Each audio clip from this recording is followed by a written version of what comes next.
everybody. Today we're gonna get this X Carve that I got a couple weeks ago, hopefully out of the box today. And by doing that, we have to build the table first for it. Didn't realize that it didn't come with legs, which I probably should assume from seeing all the pictures. So we got this nice little guide on what table sizes and stuff we gotta build. And yeah, hopefully we can get that done today. Let's go. So today we're building this table out of stainless. I've already cut some legs out of, this is 2-inch square, 1/8 inch thick wall, or 11 gauge. I've already plasma cut out for the levelers. These pieces, I got 4 of them because I'm just going to build a 4-post table. The levelers are a swivel base, so that'll be nice. We have to replace the saw blade because I roasted the one that's in there now. And if you're wondering why I'm building it out of stainless, is because that's pretty much what we work with over here. We build giant distillation systems in custom stainless pieces for people all over the world. And like for example, there's a giant continuous still that's going to Southern Kentucky. But let's get started by replacing that blade and start getting cutting. So just a real quick shop tip for doing saw blades. Like this is on an LS1600, so it's a 1-inch wide blade. Take your thumbs, point them out, and you're gonna bring them together, right? Bam, like that. And then you take your twisty tie off your new blade. There you go. And just secure. Now that we have our straight legs, we're gonna have to make some more straight cuts, but we gotta cut the 45s. I want the table to be 45 on top. Everything else is, for the most part, a straight cut. So let's get the saw set up here real quick, and we will start cutting our tops. So now we've got all of our pieces cut. Now we just have to, I just want to clean these up. It has a little bit of just burn marks from being CNC plasma, has the edges, and so when I go and TIG weld this on there, I want the edges to be all nice and I want it to look pretty. Even though you're never gonna see this, if you got time to do it, you got time to do it right, because you always got time to do it over. So let's get started. I already gotten safety glasses on, so that's a good start. This is a Walter 2-in-1 wheel, and the grinder is the lower speed grinder. That's because I do a lot of stainless, and when you work with stainless, you want to keep the heat down so that you don't burn it, or actually it saves your tools, basically. So you can just put it on here like this. I'll do half. Actually, let me do this. Probably smarter. So the 2-in-1 wheel is essentially like sandpaper and Scotch-Brite, and it's sandpaper, Scotch-Brite, sandpaper, Scotch-Brite.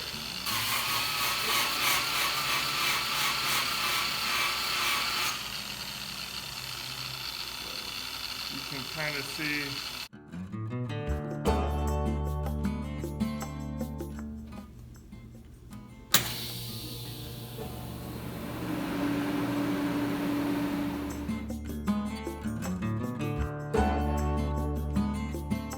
So we have the vise that's on the aluminum plate that's on the stainless table. And what we did is we took our square and clamped it here. And the idea is to get it in the center, or basically not have the threads touch the edge. So this is one of the biggest things that I always dread, and because it's all by feel. So I go over there, go that way, go up just a little bit, and we'll tack it just to make sure, because I can't stand having the threads right up against the edge. You'll want it nice and smooth.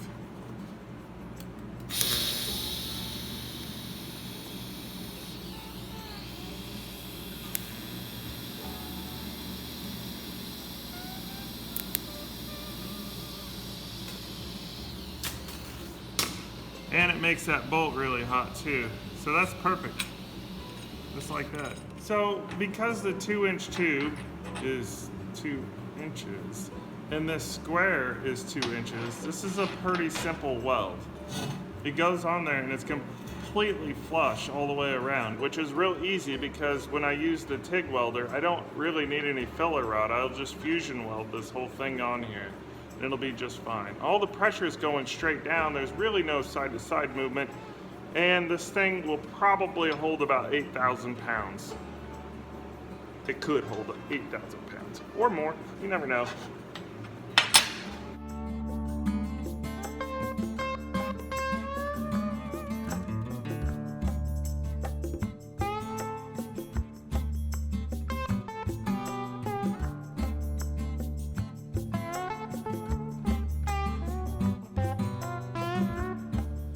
So now that we have all the pieces cut, we're gonna use these Bessie clamps to clamp up 3 of the sides. And then we're going to turn it around, or actually just slide it over and go the other way. So let's go.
Okay, so basically we got the legs all welded. We're putting the lower supports on that'll hold the lower shelf and the computer and stuff.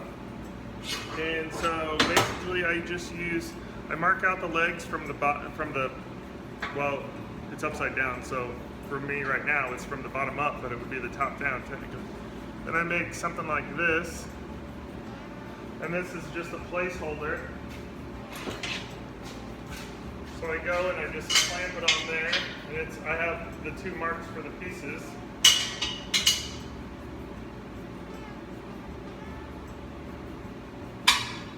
Get that, take my square, adjust it as needed.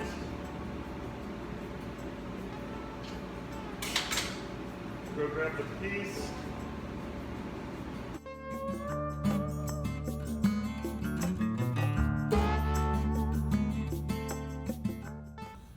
So this is the end result so far. I have all the tops ground here, so the boards will set nice and flush here. It's the bottom. Everything's welded up, looking good. I gotta get this thing outside and acid wash it. Now, when it comes from the factory, the stainless looks really nice. It's beautiful. But if we put a little acid wash it, I use an Enox Shine product. It's water soluble. It's just, you spray it on, it's a gel, and you rub it all over, and you wait about 5 minutes, and then you wash it off. It gets all this hidden oils, any dirt, grime, anything off of this, and it'll look amazing.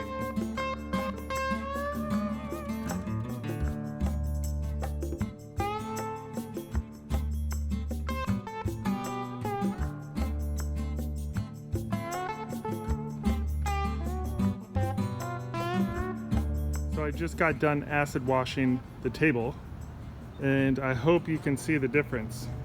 See how shiny it is? Took all that dirt and grime off there. I don't know if you can see it in the time lapse, but it's quite different now. It's all ready to have the wood put on. I might let it dry out. So here we are back in the shop, and I hope you can see the difference. I hope you saw it outside, but you can definitely see it here. I got the 4 sheets of 3/4 inch plywood with a maple veneer. So funny thing is there's 4 sheets here. These were like $70 a piece.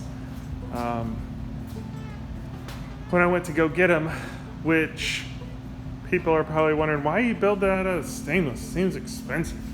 Actually, that was probably more expensive than that. So, and now that I'm thinking about it, I may not put any wood on underneath, at least for the time being. Because once I start using it, I don't know how much dust there's going to be, and will it be hard to clean up underneath? I don't know. I have some plywood, some smaller sheets I could put underneath it here just to set the computer for the CNC machine, for the X Carve Pro underneath here. So I think that's going to wrap it up for today, because I don't want to make the videos too long. I'm kind of new at this whole video thing, and it's probably already boring already, but gosh, I really appreciate you for sticking around and watching. I really appreciate you sticking around and watching. It really means a lot to me. I'm gonna come in tomorrow and shoot some video about finishing this whole project up, and then we'll see a finished product, and then we'll take the X Carve Pro out of the box and put it together. I may or may not put some sort of clear varnish on the work surface. I don't think that it's really necessary, but it just makes it easier to clean if it gets dust on it and stuff, and the wood won't absorb water. Not that there should be water in here. It definitely won't absorb dust. You know, if there's something that would make the top like discolor or something. So I may put a real easy clear varnish on it. But let's start a new video, because I really appreciate everything that you guys do, just watching this and stuff. And I'm just having fun shooting this. And you know, I just do all kinds of weird builds and quirky stuff all the time. So thanks a lot. We'll put tomorrow into another video, so this one doesn't get too terribly long. Thanks a lot, and have a great rest of your day.